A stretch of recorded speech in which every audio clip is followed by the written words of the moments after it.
bahwa kesalahan terbesar orang Khawarij sebagaimana yang dikutip Imam Bukhari.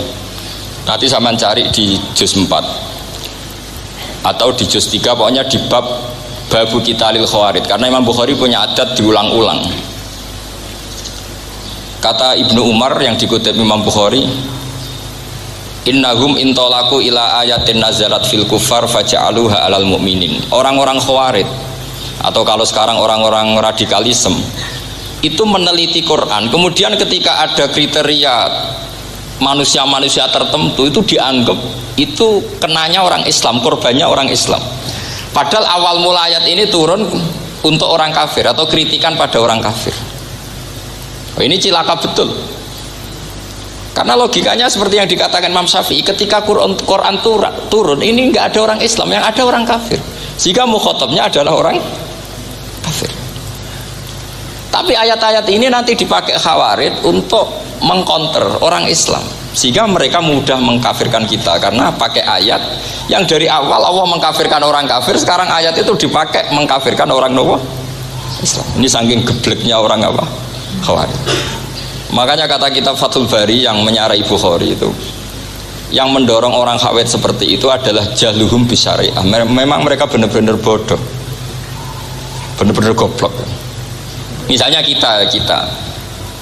kita kiai atau kita ma'arif atau kita santri atau kita orang soleh, kemudian kita tidak bisa melakukan apa yang kita katakan, terus kita oke lah, kita kena kritik misalnya atakmurunan nasa bil birri wa tansawna anfusakum wa antum taslunal kitab.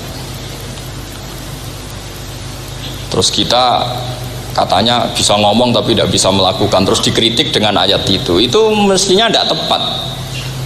Karena itu asbabun nuzulnya adalah orang-orang Yahudi karena tahu bahwa sifat Rasulullah itu ada di Taurat, mereka menyuruh keluarganya itu masuk Islam, tapi mereka sendiri tidak mau Islam. Kemudian turunlah ayat atakmurunan nasa bil birri wa tansawna anfusakum wa antum taslunal kitab afala ta'qilun.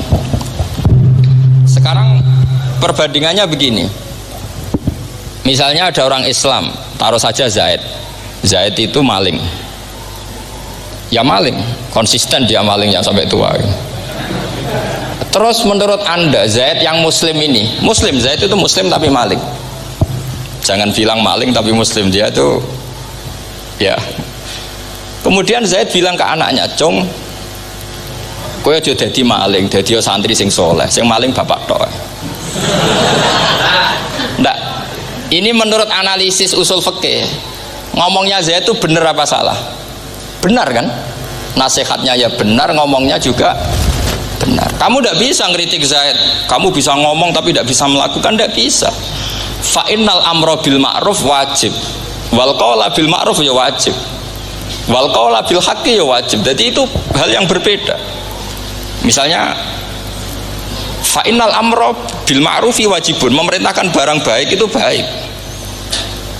Wa innal qawla bil haqqi ya wajib, mengatakan yang hak itu ya wajib. Berarti Zaid tetap kena khitab, kamu harus nasihati anak secara benar, kamu juga harus ngomong hukum secara benar. Lalu ketika Zaid ngomong hukum secara benar, cung ojo maling, maling itu dosa, cung ojo nerusno profesi ini bapak maling itu tidak benar. Dia berarti sudah melakukan dua kebenaran, yaitu ngomongnya benar, nasihatnya benar. Dia salah, perilakunya tetap maling. Tapi jangan karena dia maling lalu omongannya enggak salah juga, berarti salahnya malah 3. Makanya ini pentingnya ngaji sama ulama, sama ahli usul fikih. Jadi tidak bisa dicampur adukkan. Zaid gagal dalam perilaku, tapi jangan gagal lagi di nasihat. Nanti kalau dia tidak nasihati, maka anaknya terus maling, alasannya niru bapaknya. Karena bapaknya kalau mau nasihati nanti disemprit sama santri-santri, "Pak, sampean ra oleh nasihati anake ra usah maling, sampean dhewe maling." Oh, tidak bisa cara usul fikih. Itu mala yudroku kulluh la yudroku napa? Kulluh, atau bahasa populernya al-maisur la yasqutu bil maksur. Misalnya kita sebagai kiai hanya bisa takrib, hanya bisa jurumiyah. Apa muda Fatul Mu'in si abode, bulet, maknanya bulet. Kamu tidak boleh ngomong gini, "Cung, kowe sebagai muridku kudu nurut aku. Nak gurumu goblok tok takrib, kowe tok takrib wae. Gak oleh ngelangkai guru, gak sopan gitu misalnya gitu.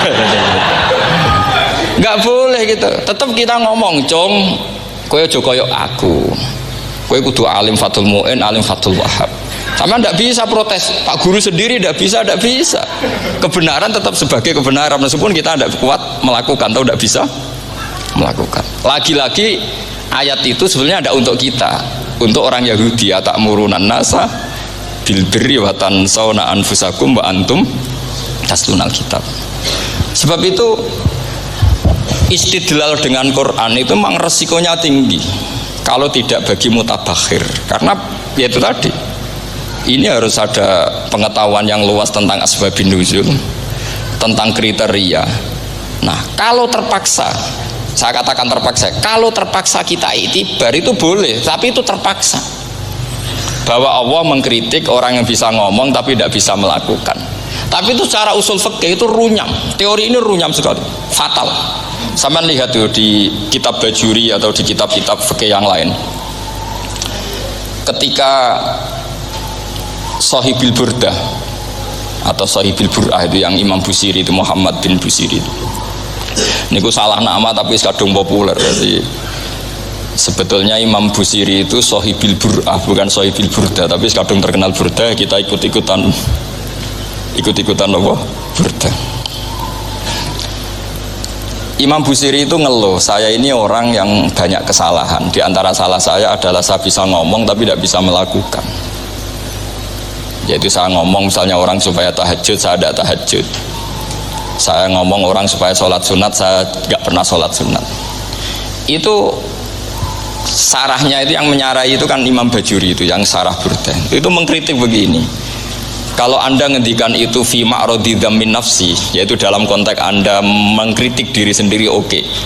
Tapi omongan Anda salah. Karena secara usul fikih fatal. Fatalnya begini. Misalnya saya nggak pernah tahajud. Ya mungkin itu nyata. Oke, mungkin itu nyata. Apakah kemudian saya tidak boleh mengatakan at-tahajjudu sunnatun? Apa saya diwajibkan diam hanya karena saya tidak pernah tahajud, terus saya seorang kiai yang haram mengatakan at-tahajjud sunnatun? Saya harus tetap mengatakan kalau tahajud itu sunnah. Saya kalau punya santri terus saya bilang, "Cung, napas nganggur yuk tahajud itu sunat." Karena mengatakan kebaikan pasti bagian dari kebaikan itu sendiri. Makanya kata Imam Bajuri, "Fakaifa yakunul amru bil ma'rufi mazmuman." Bagaimana mungkin sesuatu yang jelas baik karena memerintahkan kebaikan mazmuman menjadi sesuatu yang tercela hanya karena mengatakan tidak melakukan. Fa innal fi'la ya amrun wal hukmu ya amrun akhar. Itu beda. Jangan karena Anda tidak minum teh karena diabetes, terus Anda kalau ada tamu tidak disuguhi teh. Karena saya sendiri tidak minum teh. Wah ya repot kalau gitu. Nah, itu lagi-lagi tadi orang Khawarij salah ketika mengartikan ayat yang harusnya objek kritiknya itu orang kafir, kemudian karena Quran lama sekali dibaca orang Islam sampai orang itu lupa kalau Quran awalnya turun diantaranya adalah membenahi akidahnya orang kafir, sehingga korbannya orang Islam. Itu mirip seperti cerita kita ya, santri-santri itu kalau punya musuh itu baca Hizib Nasor. Dulu pengarang Hizib Nasor itu musuhnya orang fasik, sehingga dihizib. Santri ora di musuh wong fasik, duwene kancane dhewe, akhirnya kancane yang kena hizib. Nah ini penting saya aturkan ya, sama seperti itu. Lama sekali Quran itu hanya dibaca orang Islam dan komunitasnya Muslim, sehingga seakan-akan semua kritikan Quran itu pada orang nopo Islam. Padahal jelas Quran ada kul ya ayyuhal kafirun. Jelas mukhatabnya orang kafir. Sadaqata lakum dinukum waliyadin. Nah ini penting kalau aturakan. Makanya kalau melihat itu, Quran jelas bisa difahami orang kafir. Bahkan banyak orang kafir yang menjadi Muslim karena faham maknanya apa? Faham maknanya Quran. Itu jelas sekali. Itu masyhur sekali dialeknya Nabi dengan Walid bin Mughirah, dengan Utbah, dengan banyak sekali termasuk dengan Abu Jahal, dengan Abu Lahab.